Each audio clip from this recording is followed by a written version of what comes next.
Hello Dave is brought to you ad-free by my supporters on Patreon.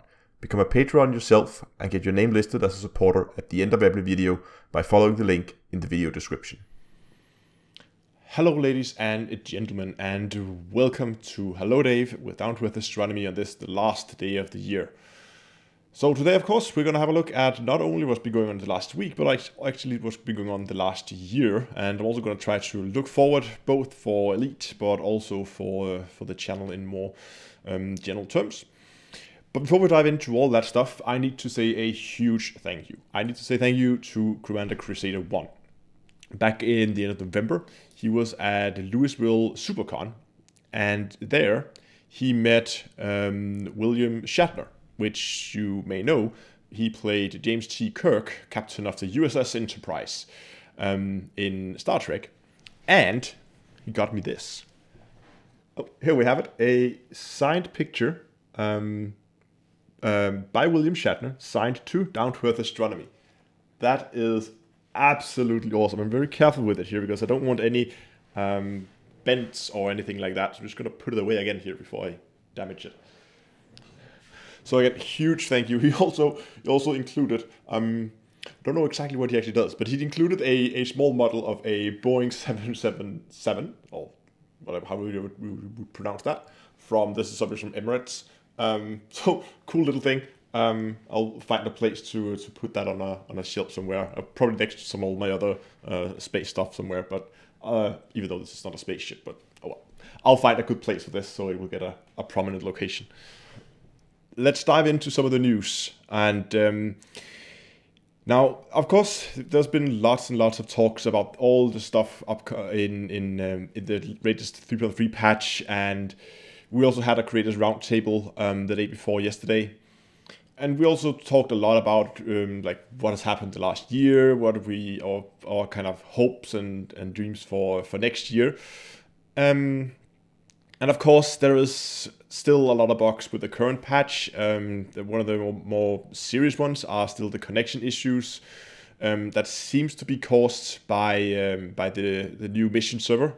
As I've mentioned several times, the new dedicated mission server that supposedly should just allow you to have the same mission board across different play modes. So basically removing board hopping. But it seems like they must have offloaded more than just the mission board to that server, because lots and lots of people are having connection issues. I also have it from time to time. I haven't had a lot of like connection drops where I just get completely kicked, but I have had a lot of these like 5-10 seconds freezes, and in some situations it would even freeze up so badly that I would have to tap in and out of the game in order to get the game to continue running. No idea. Absolutely no idea what's going on, but it seems to be related. I was talking to a guy on we've been sending emails back and forth, and he has a ticket with Frontier. He works as a network security professional, so you would assume that he knows what he's talking about. And we've been talking back and forth, and we pretty much both agree, and so Frontier seems to agree so as well, that all this stuff is caused by the new mission server, which for some reason, I don't know what's going on, but something at least is not really working as it should. But as frustrating as this is, I really hope that this is something that Frontier would look into, and hopefully we're going to get some bug fix patches here after Christmas. Of course, news-wise, everything has been very, very quiet. Everybody's off on Christmas, and I don't expect that we're going to see anything new from Frontier, at least not before 1 or 2 weeks into the new year, because they would need to, people need to come back from vacation, and they need to actually get some time to actually begin fixing stuff that's broken, hopefully. But this would be a good segue to actually begin to talk about the future. Elite is in a very interesting place right now. I mean, there is definitely, and there will be a lot of arguments about like competitors to Elite, so both. You have to mention Star Citizens and X4, of course, being the two like closest competitors to a game like Elite. And Elite is in an interesting place because we're in a situation right now where there is no future content announced for Elite. Frontier said they're going to do something, but that's about as much as we got. And that something is most likely going to be paid content. But exactly what they're planning, what kind of features are we looking at? Nothing has been revealed publicly. I mean, it would be revealed if it's not public, but at least I haven't heard anything, I haven't seen anything. And again, I've talked about this before, that we knew the situation would be coming. I think it is a little dangerous situation to be in for a game, especially now that we have a game like X4 that a lot of people seem to find very interesting, me included. And we are seeing the rapid developing schedule and the, frankly, pretty good communication from Ecosoft about what they're doing, and the fact that Ecosoft also seems to be listening very much to their community. So I would really love to see some announcements from Frontier very, very soon about what's going to happen in the next year. Because imagine this, you're sitting as a new player and you're thinking, okay, so what game should I pick up? Should I try Elite Dangerous? Should I try X4? And you look at it and you say, oh, okay, I can see that Elite just came out with a big patch. And oh, I can also see that that X4 just came with a decent sized patch, and they also have patches planned for the future. But there's nothing planned for Elite in the future, so that could, as a new player who may not be into the whole what's going on inside with Elite and with X4, from a new player's perspective, you look that up and say, okay, no future content announced for Elite at the moment. Well, it could be that people will then shift more in the direction of X4. I mean, if I was in that situation, I definitely would go for the game that had a roadmap rather than the game that didn't have, if I was planning that it was a game I wanted to play for a little bit longer. So I'm really hoping that we're going to see some content announcements from Frontier in the near future. Now, personally, I'm pretty sure that, of course, stuff like Ice Planets, the rework of those, and fleet carriers are going to be part of next year. Whether they're going to be paid content, I don't know. If they're going to do another paid content the same style as they did with Horizon, where they did one like massive season pass kind of thing, where you get lots and lots of stuff. Horizon included all the planetary landing. That was when that was introduced into the game. Engineers as well, I believe, if I recall correctly. If they're doing something like this, they would have to announce something big, and I don't feel like Ice Planets and Fleet Carriers would be enough to at least verify a full-on season pass. They would have to come out with something more.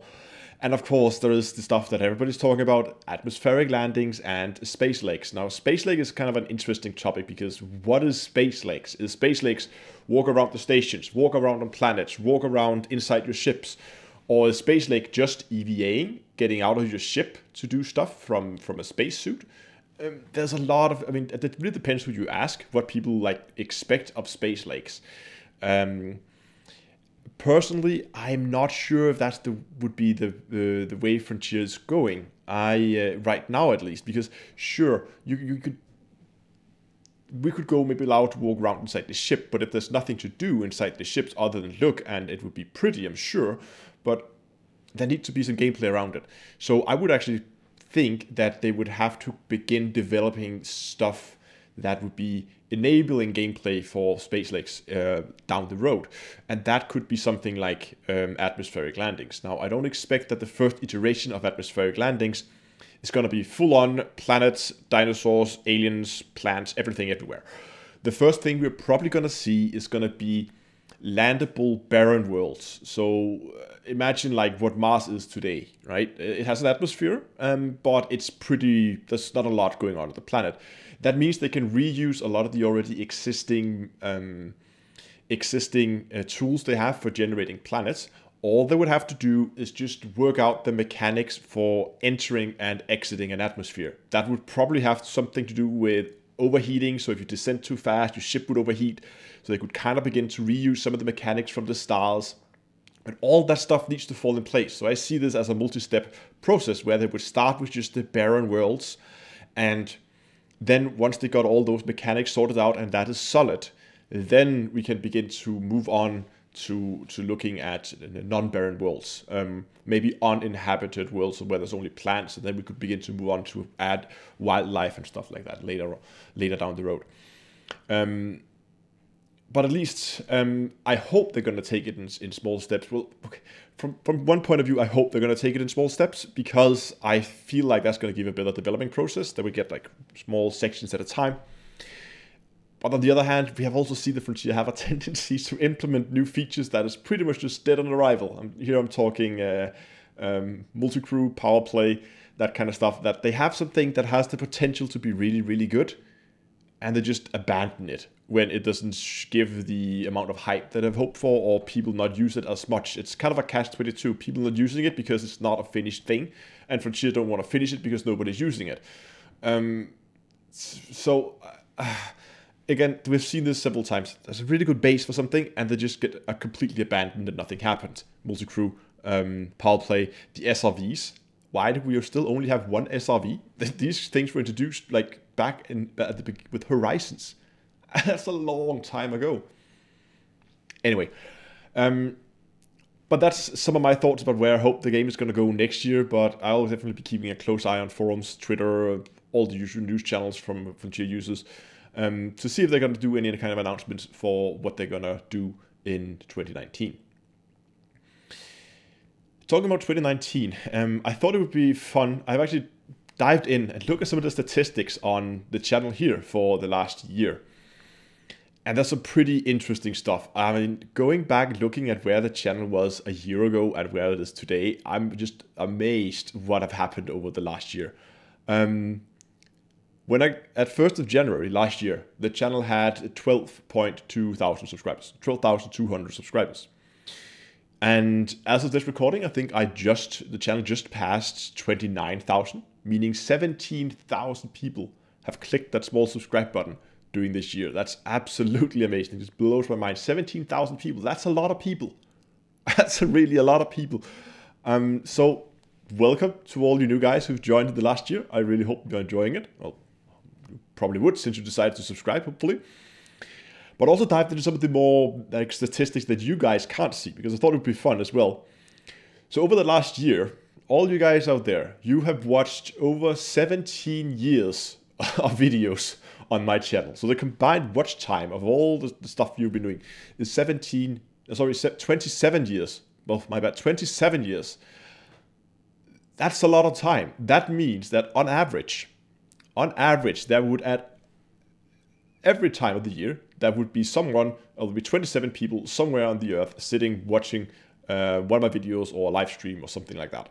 Of course, it's there would be times where there are very few people. There would be times where there are a lot more people, but that's actually quite impressive, and it's way bigger than I thought it was. In December alone, there's been 3 years of watch time on the channel. You guys have watched 3 years of content, of my content in the last month. Also pretty amazing. Really, like 3 years. That's a lot of time. And I also managed to dig up another interesting number. Every time a new person, like every unique person that comes by the channel, on average watches 2.8 views of videos. So if a person comes, they see a video from the channel, then they will on average watch 2.8 videos, which is, well, not necessarily watch all of them, but they will watch some of almost 3 different videos. Does that make sense? I hope it does. I found it funny because it was actually bigger than I thought. I thought there would be a lot of like one-off viewers that come in, watch one video, and then disappear again. But again, it might be that then come back later, weeks later, and then watch another video. So it's not like it's 3 videos back to back. So that might be it. But I actually thought that would be a lot lower than it is. And of course, also it was quite fun because 2.8, referring to the whole 2.8% of all people uses board hopping, that statistic that Frontier about that nobody believes in anyway. So I just thought that was interesting. But yeah.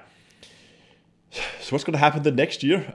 Absolutely no idea. I don't really set milestones for myself. I pretty much take things as they come. I do celebrate milestones when they arrive, but I don't really plan for them. I mean, I don't want to have I want to have, I don't know, 50,000 subscribers by the end of the next year or something. I don't want to set milestones like that, because then if I'm not able to achieve them, and I could get up in a situation where I feel like I have to do a certain type of video because I know it would draw in more views, rather than do the videos that I maybe actually want to do. And again, this is all about just trying not to get burned out, and just enjoy it and see where it all goes. I mean, that's why I'm still doing these. I do what's the game? Surviving Mars videos. They're not very popular, but I really enjoy them. They're fun to do. It's a different style of videos, and like these Let's Play type of videos, not really something I do a lot of, and it's a very different experience. It's especially something I have to try and think of in recording, because when I sit and play a game, I can have a lot of where I sit and think and say, okay, what do I do now? And if I don't narrate it, it becomes very difficult in post when I actually edited it. So yeah, there's a lot to learn there, and I am enjoying the game, and at least some of you guys I know are enjoying the videos as well. There were someone asked actually if I'm still doing the videos, doing a live stream, and of course I am. They're just not as frequent as some of the other stuff. It's kind of a whenever I feel like it kind of thing, but I try to keep it at least every other week if I can keep it that kind of schedule. But yeah, what else is going to happen the next year? Of course, I'll keep covering Elite to the same degree that I have in the last year, and I will probably also begin to cover X4 in more detail. I have done, I think I've done a single dedicated video on X4. Other than that, it's just been live streams, and it's probably going to continue like that for quite a while, mainly because I prefer to do these tutorial guide kind of videos, and in order to do these guide kind of videos, I kind of need to have a fairly deep understanding of the game, which is why I prefer to start live streaming it a lot until I get the hang of it, and then I can begin to work on more guides and tutorials, begin to dive into the game mechanics, and begin to understand all the stuff that's going on behind the scenes. And then, of course, also need to quickly cover the giveaways that I'm running. Last week's giveaways have, of course, now concluded. By the time this video goes live, I have already sent an email to the winner. The winner this week is Jane from Macedonia. So I will have sent you an email. I hope I'll get a reply. Again, business as usual, 24 hours to reply. And if I don't get a reply within those 24 hours, 48 hours to reply. If I don't get a reply within 48 hours, I will go and pick the next winner on the list. So yeah, that will, and of course, I'm also running the giveaway for this week. Let me just quickly look here. Yes, and this week it is the Logitech G903, their top of the line mouse. I have one myself, can recommend it. I'll put the link for that giveaway in the description, so that should be live and down there. So you can go and you can sign up, and then hopefully you will have a chance. And this is the last giveaway that I'm doing. That's the last product that I have. And once that concludes after this week, I will then send all the information off to Logitech, and they'll then take care of all the shipping. And the final thing I need to cover is, of course, to mention that tomorrow I'll be doing my I might be doing my live stream as usual. It is the 1st of January, so depending on how much of a hangover I have, I might be streaming. I might have to postpone it until Wednesday. I don't know yet, but usually in the afternoon, I am usually back up to speed again, so I should be able to live stream. And the plan tomorrow is to take the diamond cutter out for a spin. If you were watching the roundtable, you might have noticed that toward the end, I was beginning to fiddle around with a new build for hunting diamonds and selling them for profit, because the Anaconda build that I had some shortcomings. So I was building a new ship based on a cutter. I managed to finish that, and I thought it could be fun to take that out for a spin, see how it flies, how it performs. So if you wanted to if you want to watch that, then drop by the channel tomorrow if I go live. If I go live, I'll do it at the usual time spot, 8 o'clock in-game time. If I don't do it tomorrow, then I will postpone it until Wednesday and then do the live stream there instead. So yeah, I gotta call it here. This has already been a very long Hello Dave, but I hope you enjoyed it anyway. If you did, give the video a like, subscribe to this channel if you haven't already, and until next time, I will see you guys in space. Oh yeah, and a happy new year.